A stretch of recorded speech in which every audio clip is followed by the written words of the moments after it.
Hey,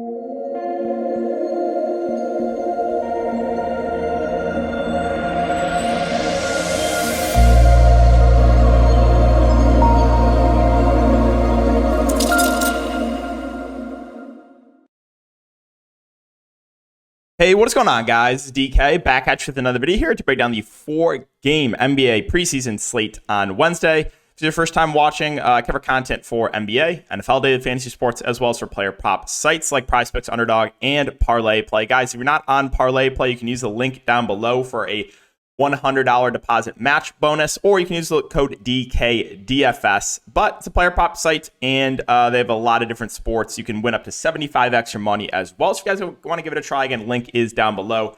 If you're interested in more content, you can check my Patreon linked in the description. Been truly just an unbelievable run for the preseason with DFS and with prop stuff. So let's recap everything from last night before we get into the video. So last night was my first losing night in DFS in over a week, and my pivot, and it was just so tilting, because I had Hunter Tyson, and I pivoted to Chris Boucher.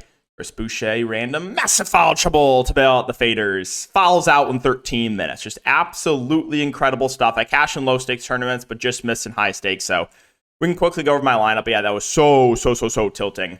And we talked about this, what was a huge edge by looking at the Vegas odds and determining that I thought there was a good chance that the Denver starters were not going to play. There was no news on that before lock. And then once all the games locked, we got news that the Denver starters were out. So we got guys like Tyson and Watson and, those other Denver value plays at really low ownership. So that was a huge edge. But my pivot there cost me, again, if I kept Tyson, I would have won $700 more. So a little bit frustrating about that, but and ate the Knicks chalk, played. I was surprised how low owned Tatum was, especially after the quote that we got from the Celtics. So yeah, wanted the Celtic stars and the Bulls stars. We knew those guys were going to play the most.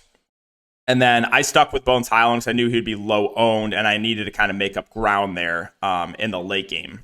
So that was the recap there. And then for player prop stuff, over the last week, I want to see what my exact record is in Underdog. It's over 90% over this last week. Went 13-1 yesterday in Underdog props. 13-1. We hit Patrick Williams over points. We had Dennis Schroeder over PRA. We hit Vucevic over PRA. We hit Levine over points. We have Jalen Williams over points. We hit Paul George over points. We hit Porzingis over PRA. Drew Holiday over PRA. Tatum over PRA. Vooch over points. Siakam over PRA. Quentin Grimes over PRA. McBride over PRA. Scotty Barnes pushed his assist, and DeRozan was my one and only miss, and he finished with 21 PRA. Hooked me. One and only miss. An insane, and I mean insane, day yesterday for player props, and it's been like this basically every single day for NBA preseason. It all but one slipped. Only missed one was DeRozan there. So like I said, it's been an absolutely insane run here, and let's see if we can keep it going for the last 3 days of the NBA preseason. But like I said, if you're looking for props or more content for DFS, all those updates, injury news, starting lineups, news on minutes, link is in the description. That is all posted to my Patreon. Okay, so we'll start with Brooklyn and Miami. So Brooklyn last game ran their starters decent minutes. You saw Dinwiddie and Ben Simmons play the most. Mikal Bridges, Cam Johnson, Dennis Smith Jr. did not play in the most recent games, so we'll keep an eye on the status of them. Mikal Bridges, I believe it was just rest, though. So I think he will be back. Now, assuming everyone's good to go and assuming they play, mid to high 20s minutes, then I think Ben Simmons, Cam Thomas, and Mikal Bridges would be my three favorite options here. Ben Simmons, stat sheet stuffer. He had a decent DFS game. He finished with 8 points, 9 assists, 6 rebounds, 3 steals, and a block, but also had 8 turnovers. So not great for real life basketball, but Ben Simmons has been much more aggressive looking for a shot in the preseason. And we know he has that floor of the peripheral stats, so I think he's a pretty safe option. Cam Thomas, I think you could argue, is the higher ceiling. He's making his shots, but a little bit more scoring dependent. Again, Bridges, we know if he's out there, he's going to chuck. Also, Nick Claxton, I think, is pretty safe at 5.8K. Not necessarily the best matchup, but cheap price point for a guy that, is about a fancy point per minute guy. And then I expect Day'Ron Sharpe to play the backup 5. He's 3.9K. I actually think he's a pretty good value. We were last slate. I found it interesting that Harry Giles got some ownership because we got news that Claxton and Day'Ron Sharpe are both in, and then the most recent game they were both out. So people kind of just box score watched with Giles, and they weren't keeping up with news. But yeah, assuming Claxton and Sharp both are in, then Giles I don't think will play unless we get some sort of confirmation that he's for sure going to be in the rotation. What else? Wanted to mention Darius Baisley, 3.2K. He's been playing well off the bench. I think he's another viable option. Lonnie Walker's okay as well. But yeah, let's move on to Miami. So Miami last game, they sat a good amount of guys. You did see Hero and Bam play, and they both smashed Hero and Bam. Now, the injury report for Miami, Jaime Jaquez is out. Caleb Martin, Nikola Jovic had a degree of practice. I don't think they're going to play. Jimmy Butler also practiced. We'll see. RJ Hampton returned to practice. Now, we know Jimmy Butler's not a big preseason guy, but if he's in, I think he's playable. I just think, once again, I would prefer Bam and Hero. I think they would play more. So my two favorite options on the Miami Heat are going to be Bam Adebayo and Tyler Hero. Last game, Bam Adebayo, 26.6 boards, 3 assists, 3 blocks. And Hero, I believe, had like a 30 bomb. Yeah, 30.6 assists, 3 rebounds. So those two would be my favorite options. They wouldn't look as good if Jimmy plays, but still would be my favorite top-end options. I'm not really looking to Lowry. Some of these value plays could be interesting if they end up resting some guys again. Maybe like a Kane. Thomas Bryant will play the backup 5. Haywood Highsmith could be a viable option. So we could have some potential value depending on what Miami does exactly. Moving on to Washington and New York. Also, another thing I wanted to mention. This is New York's last preseason game. They sat out. The starter sat out last game, obviously. And so this is the Knicks' last preseason game. And this is the Nets' last preseason game. Everyone else has 2 preseason games. So I guess that the teams with only 1 game left, more chance to play close to regular rotation. Now, I thought the same would be the case for the Magic. And we actually got a report that the Magic starters were going to play more. And that was just a lie. So you never know for sure. But again, I think that the teams with 1 game left have a bit of a better chance to play close to a dress rehearsal type rotation. But moving on to the Wizards, so Deni Avdija, it looks like he will be back. He's missed the first couple preseason games. If he's in and he starts, I have some interest in him. But the 2 main guys would be my favorite options, Kuzma and Poole. This is where the offense is running from. These are the guys that are going to chuck the ball when they're out there. So like those 2, a good amount. Value-wise, I'm very high on Tyus Jones. 4.7K, I think, is way too cheap of a price point. He didn't have the best game in the most recent game, but I'm not looking too much into it. We know, last year when John Morant missed, Tyus Jones was just a really, really solid play in DFS almost always. So good point per minute guy, cheap. I expect at least 20 minutes from Tyus Jones. I like him quite a bit for value. And then Gafford, I think, is a solid value as well. Decent rebounder, can block some shots. I think he's a pretty good play.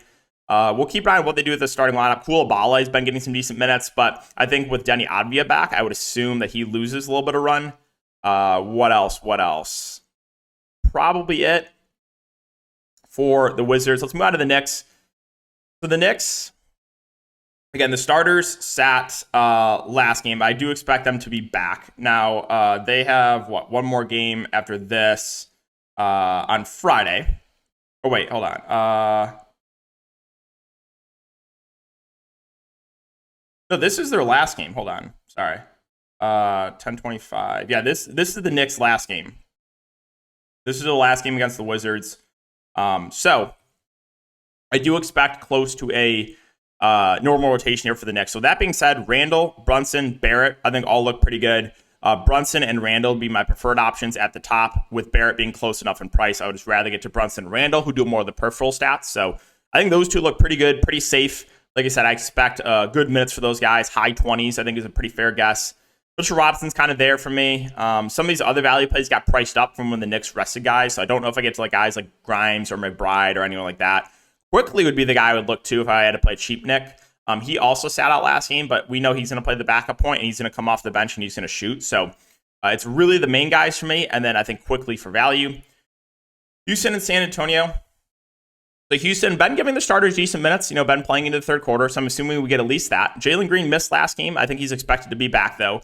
Was a little bit frustrating. After lock, we got news that Tari Eason and Jock Landale were both out, and we didn't get that news until after lock. So that was a little bit frustrating for sure. But as far as the main guys go, you get Şengün at 8.8, Van Fleet 8.4, Jabari Smith 7.1, Jalen Green at 7K.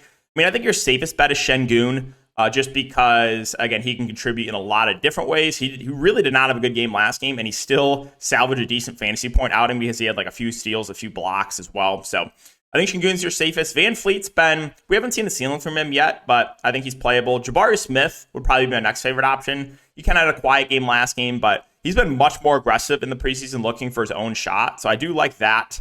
Dylan Brooks, we know, is cheap. Again, he should play into the second half. He's playable at 4K. And then a couple guys off the bench, assuming they play. Tari Eason would be someone I would have some interest in, as well as Thompson. Now, for the Spurs, here's the quote for the Spurs. Again, we don't have a ton of news on a lot of these teams, but Pop says to get a look at something approaching a regular season rotation over the last 2 games. So I'm thinking starters play a little bit into the fourth quarter here. So I think a fair guess for the main guys' minutes is probably high 20s. Maybe even pushing close to 30 minutes. So that being said, I mean, I think Victor Wembanyama is one of the best spin-ups in the slate. This game should be played at a fast pace. There should be very little defense played. So I really like Wembanyama there at the top. And then as far as the other guys go, Keldon, Vassell, Zach Collins, Sohan, I think are all solid options. I think Zach Collins would be my next favorite option. He's played extremely well in the first 2 preseason games that he's been in. I think Jeremy Sohan's interesting. I mean, I still cannot believe that first half from him. That was my one miss the other day on PRA and Underdog. I had his over 17 PRA. He finished with 15. He had 2 PRA at half with a lot of the main guys out, and he was playing the point guard position. I'm like, how is that even possible? I don't understand how that was possible, but I'm still have some interest in Sohan. Complete outlier first half last game. Trey Jones, I don't think starts. I think Jeremy Sohan is going to be their team starting point guard. So I think their starting lineup is going to be Sohan, Vassell, Keldon, Wembanyama, and Zach Collins. So Trey Jones still playable off the bench. I'd rather go to Sohan, though. And then if you needed some value, a couple of other guys I'll mention off the bench. Chetty Osman, 4-7, has played well so far. And then Bassie, we know is a good point per minute guy. He'll play the backup 5. Finally, Sacramento and Golden State. So no news on minutes for either of these teams, but I'm assuming we get, starters minutes into the second half. My question is, when will the Sabonis faders learn their lesson, man? When will they learn? No, but seriously, at the top, I think Sabonis is right there with Wembanyama as one of the best bet-ups on the board. This game should be played at a fast pace. So I do like Sabonis quite a bit. I think De'Aaron Fox is a solid option as well, has a similar ceiling, but I think Sabonis has the higher floor. The other King starters, Murray, Barnes, Herter, right? It's like, they're filler pieces for me. I'm not going to prioritize any of those guys. Malik Monk, I think, is a little bit interesting off the bench. This guy has a low floor, but a high ceiling. He's one of those guys, quickly. He's going to come off the bench, and he's going to shoot. If he's making his shots, this guy does have a pretty high ceiling. Probably not going to get to anyone else. I'll mention if McGee plays, he most likely plays the backup 5, and he's a good point per minute guy. So also a revenge game narrative. If you needed a really cheap guy and he's in, he probably plays low teens minutes and is over fantasy point per minute. So he could be a potential value there for the Kings.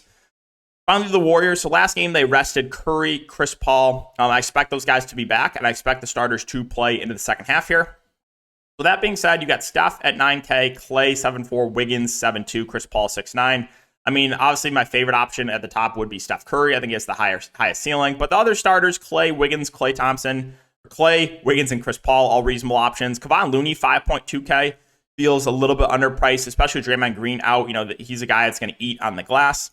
Off the bench, they finally priced up Kuminga. He has been playing out of his mind, and they're playing in huge minutes. Now, with the starters expected back, I think his minutes do tick down. We probably get, I would guess low to mid-20s minutes for Kuminga. I still honestly think he's playable, but it is kind of tough to click him at close to 8K coming off the bench.